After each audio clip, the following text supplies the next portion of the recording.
Thank you all for being here. Is this on? Thank you all for being here. So I am Hye-Jung Eun, I'm an assistant professor at Neoma Business School. So today I'm going to talk about psychological barriers that we may encounter when we try to translate our ideas into creative success. I think in earlier session we talked about we often look at individual characteristics, individual situations when we talk about creativity, but my talk is more about social processes. So we're going to talk about how if we want to go from having an amazing idea to go to this innovation, creative success, what we need to do, because I think we talked about this yesterday. These things, especially in business context, it doesn't happen individually. You often work with others. This is a collective work together. So you need to share this idea that you had with others in the team and others in organizations. You also need to build on this idea. You need to expand it. You need to refine it. You also have to support this idea with resources to implement it at the end to have innovation. So if you think about all these processes, these are social processes. So innovation happens in social context. It involves collaboration, communication, influences among individuals. So we're going to focus on this specific fact that people often self-censor their own ideas before they can further develop their ideas with others or on their own. So I'm going to ask you to focus on this phenomenon called self-censorship. So this is what we're going to talk about today. This is both conscious and unconscious process. Sometimes we do this knowingly, other times we do it and we're not even aware that we are censoring our own ideas. So for example, you are not willing to share your ideas with others in your team, or you would kill your raw ideas before you can develop it further to make it something amazing. So oftentimes we go for safer ideas at the end. So I want to highlight that we are often not giving our ideas a chance to thrive. Of course, there are many different reasons why we do this. And if you cannot really think of a situation, specific episodes where you are censoring your ideas, I would like to push yourself a bit to really think about 10 years ago, 20 years ago, or think about it in the perspective of your students. They may be censoring their ideas for various reasons. And in the interest of time, we'll just talk about 3 different mechanisms here. So maybe you have self-doubts about your creativity.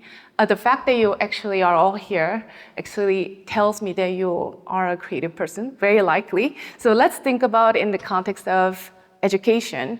Students might have self-doubts about their creativity. Then they will not be happy with their ideas. They also may like their ideas, but they may be afraid that they will get negative feedback from others. Or they may be under this pressure to have this perfect idea from the start. So I'm going to introduce you to 3 different topics from creativity research, and we're going to talk about these different psychological barriers. So creative self-efficacy, creativity anxiety, and creativity pressure. So the first topic is creative self-efficacy. So basically, if I ask you, are you creative? You will have certain answers.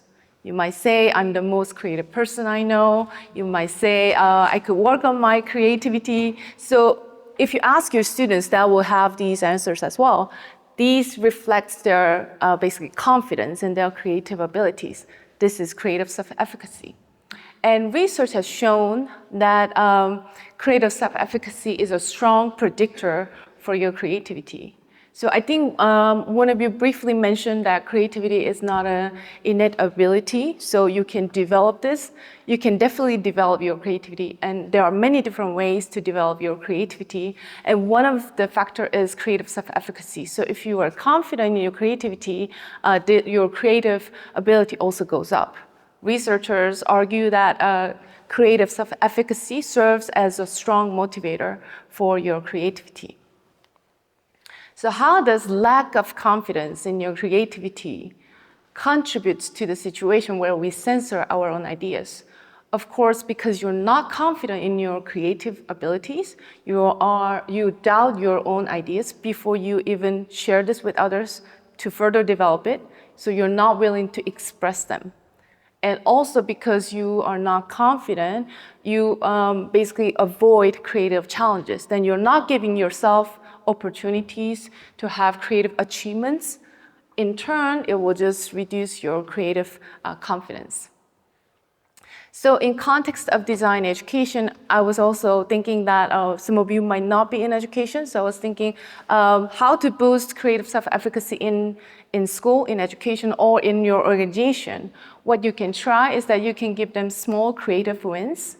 So basically, you give very small creative tasks. And then what you do is you celebrate all ideas, wild ones, very novel ones, and also not so novel ones. So you're celebrating all ideas with these creative, very small creative tasks. Then this will boost our students and our employees' creative confidence. Also, research shows that when others have confidence in our ability for creativity, our confidence also goes up. So as an instructor, as a manager, you can express freely your trust and confidence in your students' and employees' creativity. Something else that's very interesting is as an instructor, what you can do is that you can show them that you are also confident in your creativity. So your own creative self-efficacy also has a positive impact on students because you're setting a good role model for them. Something else you can also try is to give them creativity training. So researchers found that when students or employees are trained, when they learn about creativity more, so definition of creativity, what is creativity, what promotes creativity, what hinders creativity, give them different creative tasks and also give them different techniques to use for different creative tasks. This also boosts their confidence in their own creativity. So the second topic I want to talk about is creativity anxiety. This is this fear, discomfort, distress that you experience when you are working on creative tasks. Yesterday we talked about this, and then so you said that you're always, so some of you were mentioning that you're always anxious when you're working on creativity. I think this is because there is this embedded uncertainty in creativity and innovation. So for example, we don't have predefined results that we want to focus on. So it's more like an open-ended question that we need to work on. So from the start, we don't know where we are going. So there is this embedded uncertainty, and there's a lot of trial and error, a lot of failure, and etc.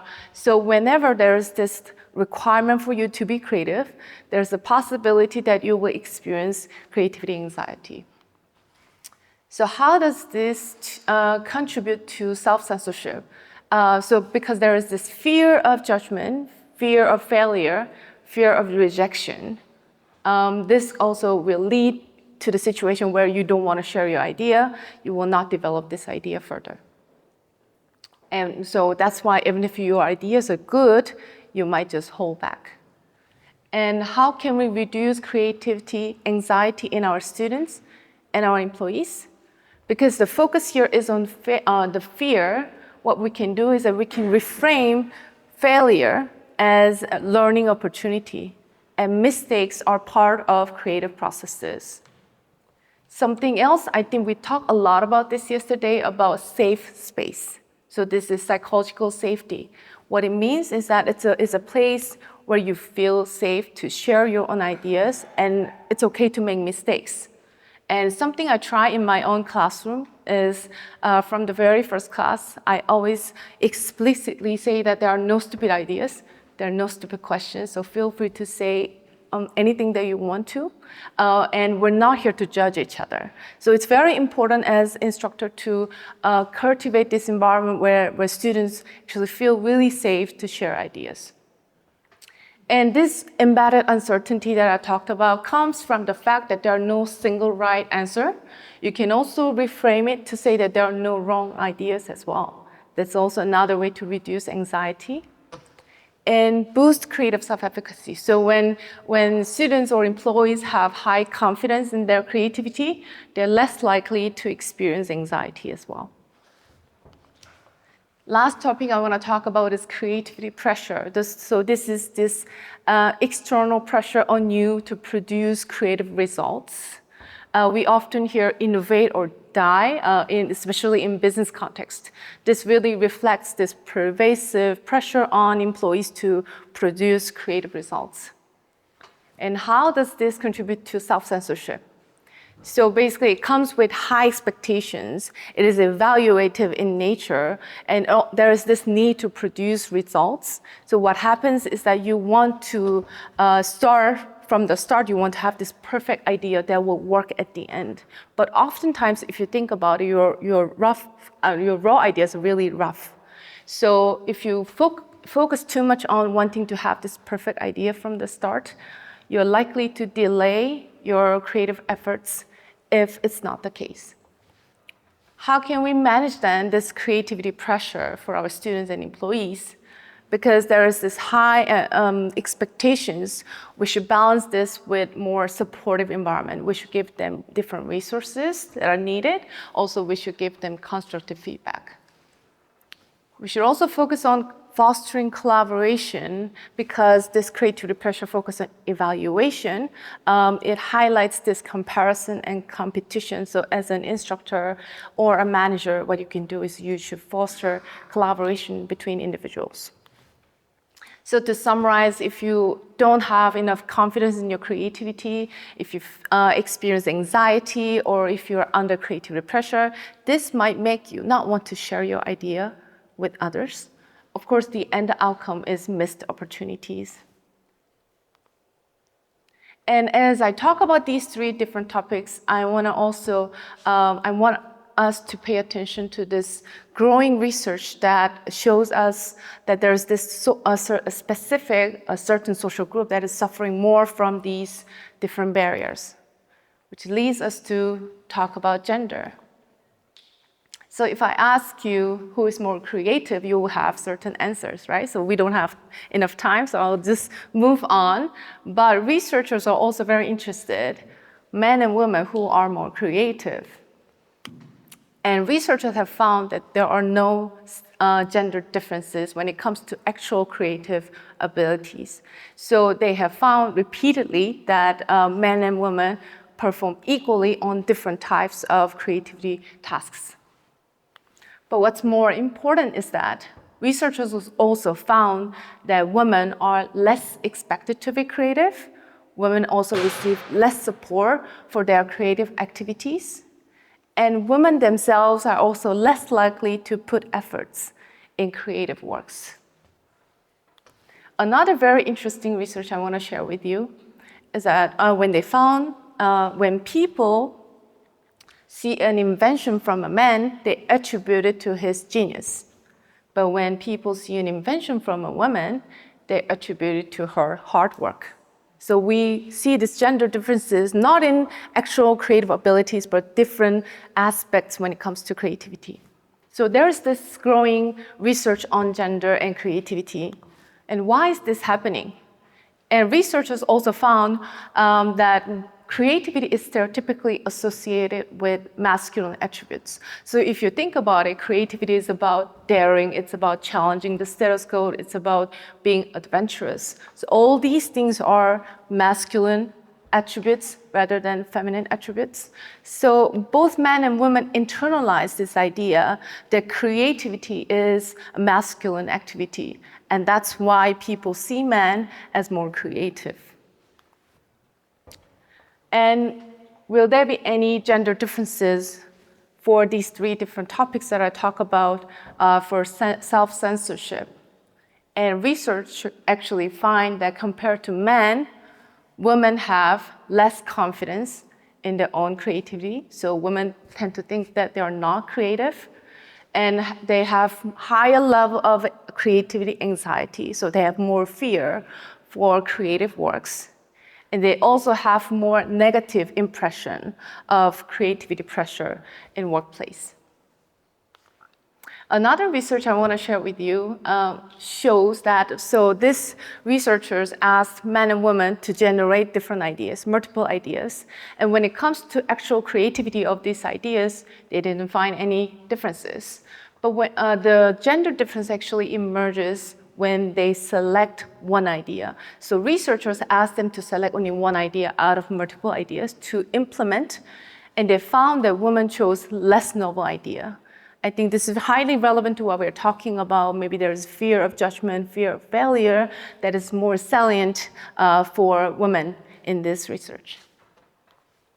So I just want to briefly summarize.